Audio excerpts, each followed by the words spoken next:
Eu sou a Carol Nogueira e esse é o Item Mais da CNN. No próximo domingo tem o primeiro turno das eleições presidenciais. E a campanha tem sido marcada, como previsto, pela polarização entre Luiz Inácio Lula da Silva, do PT, e Jair Bolsonaro, do PL. As pesquisas eleitorais buscam antecipar o que virá das urnas.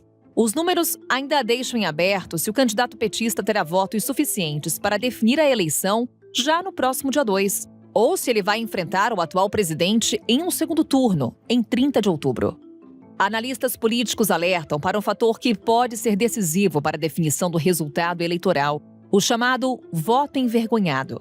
O medo de declarar em público a opção de voto ganhou destaque na corrida eleitoral como um reflexo da polarização política exacerbada e dos estigmas que as campanhas tentam impor aos adversários. Pode existir, eu repito, pode, porque ainda não está provado cientificamente, uma subnotificação, por assim dizer, do voto em Jair Bolsonaro em alguns segmentos, especialmente nos segmentos de menor renda e menor escolaridade. Isso é um fenômeno que é chamado nas ciências sociais de espiral do silêncio. Foi identificado pela professora Noel Neumann, uma alemã, na década de 70 do século passado. Quando uma pessoa, algumas pessoas, têm uma opinião que discrepa da opinião amplamente majoritária do seu grupo, ela esconde, ela oculta essa preferência para não entrar em conflito, ou seja, não estabelecer um mal-estar no seu grupo social. Isso pode acontecer. Acredito que Bolsonaro, que nas nossas pesquisas do IPESP aparece um pouco acima, 2 pontos, às vezes 3 pontos, acima das pesquisas presenciais, pode ter, de fato, o que é captado nas pesquisas telefônicas, onde os entrevistados se sentem mais à vontade porque não há o constrangimento de, entre aspas, confessar em público, ou pelo menos para o interlocutor presencialmente, a sua preferência.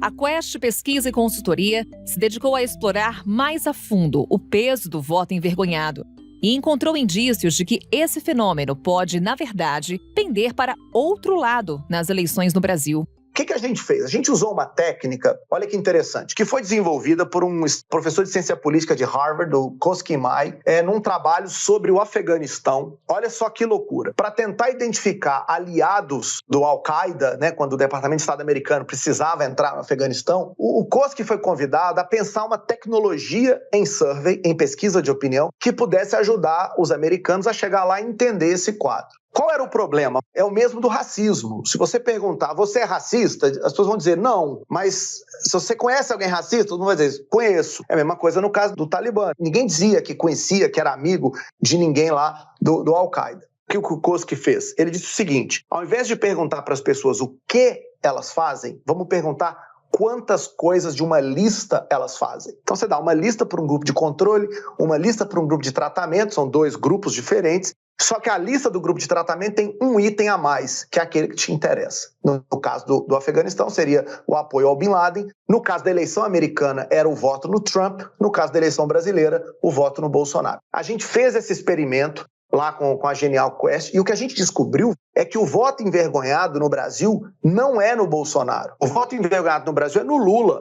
Há um contingente significativo de eleitores brasileiros que não consegue, no debate público, defender a sua opinião, a sua intenção de votar no Lula, porque não consegue responder à pergunta que o seu adversário político bolsonarista faz, que é, como é que você vai votar num ladrão? O eleitor não sabe responder isso. Então ele se cala, ele não muda a opinião, ele continua votando no Lula, mas ele não se expressa. Mas afinal, até que ponto o voto silencioso ou envergonhado pode influenciar o resultado das eleições no próximo domingo? Sobre isso, conversamos com o Frederico Batista. Ele é pesquisador, professor da Universidade da Carolina do Norte e colaborador da Quest Pesquisa e Consultoria. Frederico, bem-vindo ao Item Mais. Obrigado, prazer estar aqui. Frederico, vamos lá. Vocês acompanharam muito de perto o perfil desse eleitor envergonhado em 2022. Quem é ele? E por que a vergonha? Por que silenciar o voto? Bom, a motivação inicial para a gente estudar o voto envergonhado, ela veio em abril, quando o Bolsonaro estava com uma popularidade muito baixa intenção de voto baixa, nós resolvemos investigar isso no caso do Bolsonaro e não encontramos nada, nenhuma evidência usando um experimento que nós fizemos em abril num survey da Genial Quest. E então mais à frente a gente começou a se falar do voto envergonhado para o Lula, para os eleitores do Lula. Dada a escalada de agressividade na campanha, especialmente vindo de eleitores do Bolsonaro, uma retórica um pouco mais agressiva, a gente se voltou para o Lula e fizemos estudos de grupos focais, perguntas de opinião, experimentos, e encontramos que se há voto envergonhado, a gente achou alguma evidência disso, ou um receio, isso está entre os eleitores do Lula, justamente por medo de lidar com uma retórica bolsonarista um pouco mais agressiva. A violência política pesa ainda mais nesse voto envergonhado, principalmente num ano como esse, em que a gente acompanha pessoas morrendo por conta de discussões políticas? Sim, o clima de opinião, de uma maneira geral, pesa. E onde isso vai desembocar é na interação direta com as pessoas. É ali que o receio aparece. A pessoa se encontra numa interação social, numa conversa, num ambiente, e percebe que existe um clima de opinião favorável ao outro candidato, e existe inclusive uma disposição muito grande dos apoiadores, sobretudo o Bolsonaro, a reproduzir falas prontas a respeito da eleição. Então esse eleitor fica receoso de ter que enfrentar isso, de ter que argumentar e, no limite, de ter que lidar com reações mais violentas. Qual que é o tamanho desse fenômeno agora, em 2022? É muito difícil saber em que medida esse receio ele desvia opiniões. O que a gente notou é que havia uma diferença, sobretudo nas pesquisas qualitativas, havia uma diferença muito grande na propensão de lulistas em comparação com bolsonaristas a emitir opinião. Agora, é difícil saber se isso vai afetar o voto, porque a pessoa pode ter esse receio no nível interpessoal da conversa, mas no dia da eleição não tem ninguém com ela, então ela pode votar. E as pesquisas, de certa maneira, têm formas de tentar captar isso, que é, por exemplo, deixando que o entrevistado marque o seu voto sem que o entrevistador veja, para reproduzir o ato do voto na urna eletrônica no contexto da pesquisa de opinião. Então é muito difícil mensurar isso. O que a gente viu é o eleitor lulista muito mais propenso e receoso a omitir a opinião, a esconder, mas ele continua lulista. Foi isso que a gente observou que é o mais importante. E é preciso lembrar também que isso é uma relação dinâmica. O contexto da campanha pode afetar isso. Então a gente está vendo agora uma subida recente do Lula nas pesquisas que pode ter a ver com o esforço da própria campanha de mobilizar e de energizar eleitores e de fazer campanha negativa para tentar neutralizar a retórica bolsonarista. Então é muito difícil dizer e a gente não tem pesquisa ainda para saber, para estimar com precisão esse tamanho. Agora, ele acontece nas conversas e nas interações e ele pode, em tese, acontecer no voto, mas ele é menos provável que você tenha esse problema por causa do voto ser secreto. Então vamos lá, Frederico, várias dúvidas que surgiram aqui durante essa sua fala. A começar, como é que uma pesquisa de intenção de voto, ela consegue se blindar desse voto envergonhado, daquele eleitor que prefere manter em sigilo a sua opinião? A depender da metodologia, a pesquisa consegue captar esse voto silencioso? Seria isso? Portanto, aquela pesquisa feita por telefone, por exemplo, poderia ter um maior sucesso do que uma pesquisa feita face a face? Em tese, sim. Quando a pessoa não tem que expressar publicamente o voto em frente ao entrevistador, em tese, você tem essa possibilidade de que você ajude a corrigir o voto, esse viés do voto envergonhado. Também tem isso que eu mencionei, que é que o entrevistado, mesmo numa entrevista face a face, o entrevistador entregue para ele o tablet, ele marque ali a opção sem que o entrevistador veja. E, além disso, você tem o próprio contexto da entrevista. As frases e a maneira como o entrevistador se apresenta nesse survey de face a face, eles são muito importantes para fazer com que esse eleitor fique à vontade, ele entenda que não vai ser coagido de forma alguma. Então, a empresa que faz a pesquisa, ela não pode dar sinal nenhum no procedimento de coleta de dados que possam indicar que há uma expectativa de que a pessoa expresse certa opinião ou outra. Um outro ponto que você traz para a gente, Frederico, que nesse momento a maioria dos votos silenciosos está concentrada em eleitores de Lula. Isso é um fenômeno parecido, por exemplo, com o que vimos em 2018, naquela oportunidade quando Jair Bolsonaro, hoje candidato à reeleição, atual presidente, disputava as eleições. O voto silencioso, ele também se concentrava no PT? Houve uma mudança. Agora, em 2022, é um outro cenário. A gente questiona essa premissa de que houve voto envergonhado no Bolsonaro na eleição de 2018. O que as pesquisas mostraram, e que criou essa impressão de que as pesquisas teriam deixado de captar alguma coisa, foi que a votação do Bolsonaro pela pesquisa no sábado, ela foi 6 pontos menor do que a votação que ele teve no domingo. Seria voto envergonhado? Provavelmente não, por 2 razões principais. Primeiro, porque as pesquisas de sábado também subestimaram em 5 pontos a votação do Fernando Haddad. Então, parece muito mais o caso de ter havido um voto útil, no qual os eleitores migraram dos candidatos menos competitivos para esses dois para tentar dar a vitória e dar um aumento na votação deles. A segunda razão é que, embora essas pesquisas tenham, por exemplo, o Datafolha e o IPEC que fizeram essas pesquisas, elas tenham subestimado essas votações no sábado, quando elas fizeram boca de urna no domingo, elas acertaram. Então, por que haveria um voto envergonhado no sábado e no domingo, lá na zona eleitoral, essas pessoas não teriam escondido a preferência? Então, parece muito mais o caso de algo parecido com o que aconteceu nos Estados Unidos em 2016. A mudança, a decisão tardia por parte do eleitor para escolher os candidatos competitivos da disputa. Enfim, e essa conversa em 2022, eu acho que ela se justifica pelo ambiente mais hostil da campanha e pela retórica mais agressiva da extrema-direita bolsonarista ao longo de 4 anos. Se a gente pegar aqui o eleitor do Bolsonaro, que o eleitor, sobretudo o eleitor mais dogmático, mais afeito ao Bolsonaro, ele tende a ter maior renda, maior escolaridade, ele tende a ter mais presença nas redes sociais. Isso faz com que essas pessoas sejam mais vocais e mais treinadas para repetir a retórica, as falas prontas do grupo, quando elas estão em público. Não é o caso do eleitorado. Então há uma identidade política muito clara formada nesse grupo e muito articulada. Não é o caso do eleitor do Lula, que é um pouco mais disperso, ele é mais numeroso e de baixa renda, tende a ver mais televisão. Então cria-se essa sensação, como o grupo é muito mais barulhento, cria a sensação de que eles são a maioria esmagadora, mas não são. Isso leva o grupo que parece minoritário a ficar receoso de expressar opinião, para não lidar com as consequências, as potenciais consequências disso. Vamos falar sobre estratégia de campanha.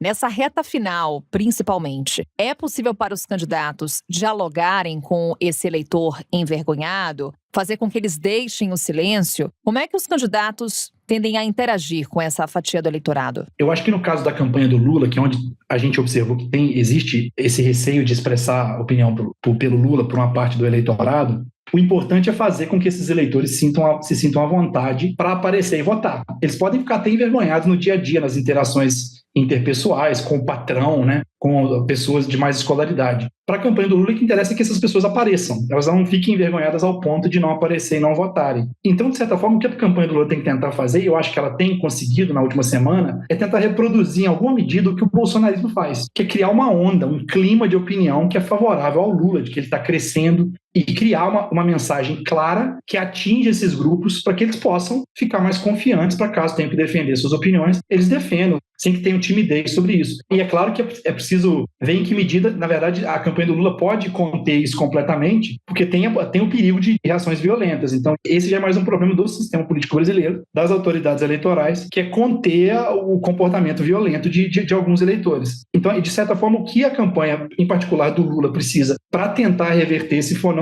é criar essa onda que crie essa identidade política mais clara, com a mensagem clara, para diminuir essa propensão do eleitorado a silenciar e, potencialmente, o que é mais problemático para a campanha, não votar. Frederico, um ponto que me chamou a atenção na sua fala, e daí minha pergunta agora, é possível estabelecer uma relação entre vergonha e abstenção? A gente não sabe muito sobre isso. A gente não sabe até que ponto a vergonha leva o eleitor a não comparecer. Isso não cria um problema de expressar a opinião. Eu acho que o mais problemático aqui é de onde vem a vergonha. E aí a gente está vendo nesse contexto que vem da intimidação e do medo. Isso sim é problemático. Isso sim pode criar, em certos setores, particularmente eleitores do Lula, um receio de aparecer para votar e de enfrentar essa resposta hostil nas ruas quando for votar. Então é preciso que as autoridades tentem minimizar isso no dia da eleição, principalmente essa percepção. É o que vamos conferir então, Frederico. Mais uma vez, obrigada por compartilhar a pesquisa com a gente, claro, o seu conhecimento, e até uma próxima. Um grande abraço. Obrigado, Carol. Até a próxima. O ambiente político polarizado tem como uma de suas consequências um elevado nível de rejeição aos candidatos que protagonizam a disputa. 51%, ou seja, a maioria dos eleitores, coloca como principal rejeitado o presidente Jair Bolsonaro. O ex-presidente Lula também tem uma taxa alta, porque também é o mais conhecido, mas você vê essa diferença de 16 pontos percentuais, que é bastante grande. E aí a gente vê as outras taxas de rejeições, pela metodologia do IPEC, ele coloca ali quem que você rejeita, fulano, e quem mais? Beltrano. Por isso que dá um índice diferente, por exemplo, do que a Quest faz, que ela pergunta de todos. Quem que você conhece poderia votar, quem que você conhece com certeza vota e quem você conhece e não vota. Então, por isso que na Quest, mesmo esses candidatos aqui do segundo pelotão acabam tendo uma rejeição mais alta, porque a pergunta é feita para todos. A troca de acusações entre apoiadores de Lula e Bolsonaro é um dos elementos que ajudam a explicar por que eleitores menos engajados na campanha preferem não se envolver em discussões ou esconder a intenção de voto.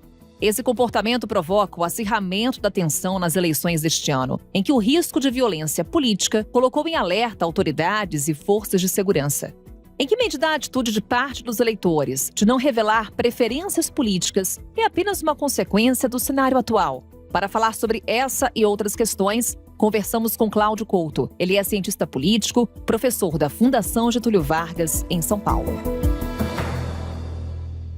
Cláudio, seja muito bem-vindo ao Item Mais. Muito obrigado, prazer estar aqui com vocês novamente. O prazer é nosso, Cláudio. Para começar, Cláudio, perdão pelo trocadilho, mas qual é o tamanho do barulho que o voto silencioso pode fazer? Olha, acho que pode ser um barulho importante, um barulho significativo, principalmente porque quando a gente pensa nessas eleições com a possibilidade de uma resolução já no primeiro turno da disputa presidencial, o que nós temos é a possibilidade de alguns eleitores que hoje não se manifestam, que preferem não revelar a sua intenção de voto sequer para os entrevistadores de institutos de pesquisa, embora os próprios institutos tenham precauções quanto a isso. É possível que muitos desses eleitores, eles resolvam ali, no segredo da urna, manifestar essa preferência, já que ali eles não sofrem qualquer tipo de intimidação ou qualquer tipo de constrangimento. E aí, pouca coisa nessa hora pode fazer a diferença. Digamos, por exemplo, que um pequeno contingente de eleitores que quer votar no Lula, mas não declara, resolva votar no Lula na última hora. Isso pode ser o suficiente para fazê-lo ganhar no primeiro turno. Ou o contrário, eleitores que dizem que votariam no Lula e acabam votando em outros candidatos. E aí o Lula não tem mais da metade dos votos no primeiro turno. Resultado, empurram a eleição para o segundo. Então, tanto o chamado voto útil como esse voto silencioso podem ter, sim, um peso importante nessa reta final de campanha e na decisão do que vier pelo domingo. O quão habitual é esse fenômeno nas eleições aqui no Brasil, Cláudio?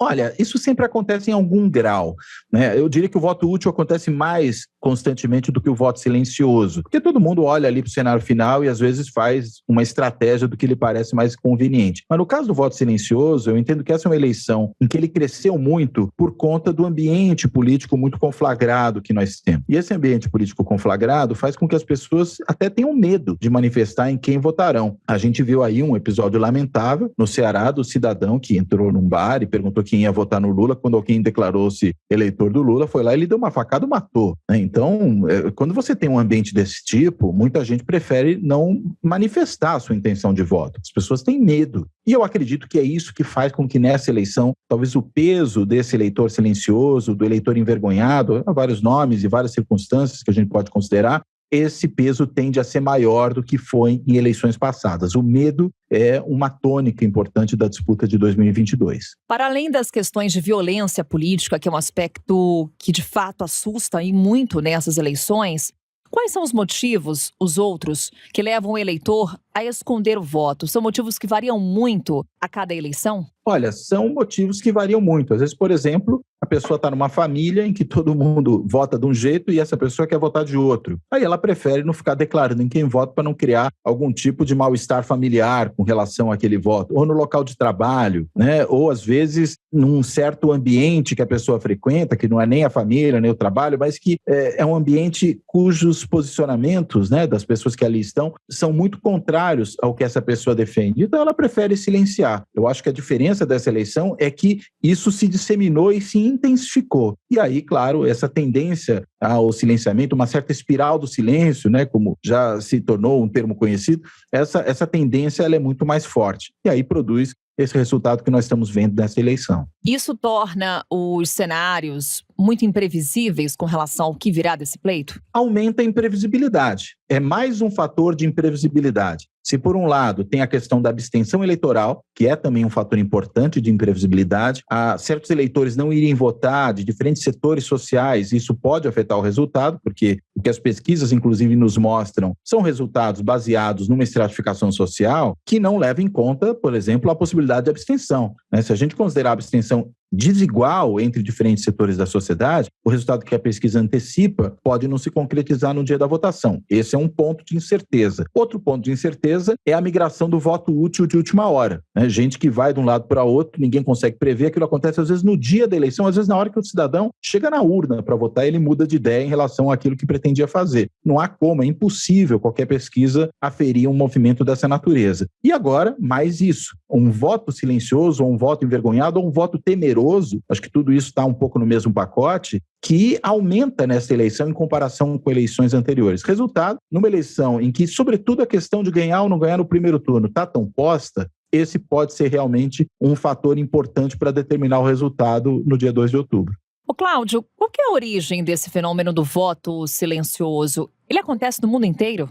Isso acontece no mundo todo. Isso é, digamos, um elemento comum do comportamento eleitoral, não à toa. Isso está na literatura internacional sobre votação, sobre comportamento eleitoral. Não é uma peculiaridade brasileira. Sempre que você tiver algum contexto em que parcela do eleitorado se sentir, por alguma razão, constrangida a expressar a sua preferência política, você tende a ter voto envergonhado, né? Você tende a ter esse voto silencioso, né? Um voto temeroso. Qualquer uma dessas formas, mas que na prática dá na mesma aquela pessoa que tem receio, por alguma razão, e não o faz, de declarar o seu voto. Eu acho que isso existe no mundo todo, é da democracia e é dos contextos. Claro que países com clima político menos conflagrado, maior tolerância política e também posicionamentos políticos menos extremados, aí não tem muito problema, né, as pessoas manifestarem sua preferência, porque, primeiro, se não é tão extremado, ninguém vai estar tão distante da minha preferência ao ponto de me recriminar por ela. Acho que esse é um primeiro ponto. Segundo, ao não ter muitos extremistas nesse lugar, também a conflagração é menor. Resultado, pessoas têm menos motivo para temer ou para se envergonhar. Acho que é tudo isso que faz com que a intensidade desse fenômeno é que possa variar, não só de lugar para lugar, mas às vezes no mesmo lugar em diferentes momentos, né? A gente não via no Brasil essa vergonha do voto há poucos anos atrás. Isso é um fenômeno muito recente e, creio eu, se intensificou agora nesses últimos 4 anos com o governo Bolsonaro, que é um governo realmente extremista, que tensiona muito a política, mas em outros momentos isso simplesmente não aparecia, havia apenas uma divergência política dentro de um certo grau de normalidade. E justamente esse ponto, qual que é o grau de extremismo que você nos coloca quando olhamos para o mundo, Cláudio? Olha, hoje o Brasil é um país que vive, sim, uma situação de política radicalizada, né, de política extremada. Não creio que se possa dizer que é um extremismo simétrico. Eu creio que não. Nós temos uma extrema-direita no Brasil, politicamente relevante, está até no governo, mas nós não temos uma extrema-esquerda politicamente relevante. A extrema-esquerda é insignificante no Brasil, tem dificuldade até de ganhar a eleição para diretório estudantil. Agora, o fato é, quando há esse extremismo de um dos lados, não importa qual seja, se for dos dois, pior ainda, no nosso caso é só de um dos lados, aí realmente tudo fica muito mais difícil, a intolerância aumenta, a violência política aumenta e começa a se manifestar periodicamente em eventos que são eventos de muitas vezes ataque a adversários, até mesmo assassinato de adversários. Isso tudo é realmente algo muito preocupante. Países que também estão enfrentando fenômenos como o populismo extremista, a gente viu agora na Itália que os neofascistas voltaram ao poder, né? Quer dizer, os fascistas, por meio dos neofascistas, voltaram ao poder, algo que não acontecia desde o fim da Segunda Guerra Mundial. Nós vimos agora a extrema-direita também avançando na Suécia, nós vimos recentemente nos Estados Unidos o fenômeno Trump, ou seja, o problema é esse extremismo, particularmente esse extremismo de direita, é um fenômeno que tem se alastrado pelo mundo e, claro, produz mais radicalidade, produz mais tensão política e, consequentemente, mais violência e mais voto silencioso. Para a gente encerrar, Cláudio, qual que é a sinalização que esse voto silencioso nos dá sobre a saúde do debate político na nossa democracia? Isso é um sintoma muito preocupante, né? Se as pessoas têm medo, né, ou têm constrangimento de expressar o que pensam, tem alguma coisa errada nessa sociedade, né? Ou porque essa pessoa realmente pensa coisas absurdas e aí ela não vai se manifestar porque, claro, virá uma censura social, ou porque a sociedade está funcionando de forma absurda e aí mesmo posições perfeitamente legítimas, perfeitamente ponderadas, ainda que diferentes entre si, que possam se manifestar, isso é da essência da democracia, essas opiniões são também recriminadas. Então, eu entendo que quando as pessoas se sentem forçadas a manter o silêncio sobre a sua posição política, é porque a sociedade está vivendo uma situação de conflagração que não é uma situação propícia, seja para a democracia, seja para a vida pacífica, em qualquer forma que ela possa assumir. Cláudio Couto, sempre um prazer te ouvir. Mais uma vez, obrigada por estar conosco aqui no Item Mais e até uma próxima. Eu que agradeço, sempre um prazer estar aqui no Item Mais, estou à disposição. E assim encerramos o Item Mais de hoje. Claro, seguimos de olho nas eleições. Primeiro turno está chegando. A gente volta a se encontrar amanhã. Até lá!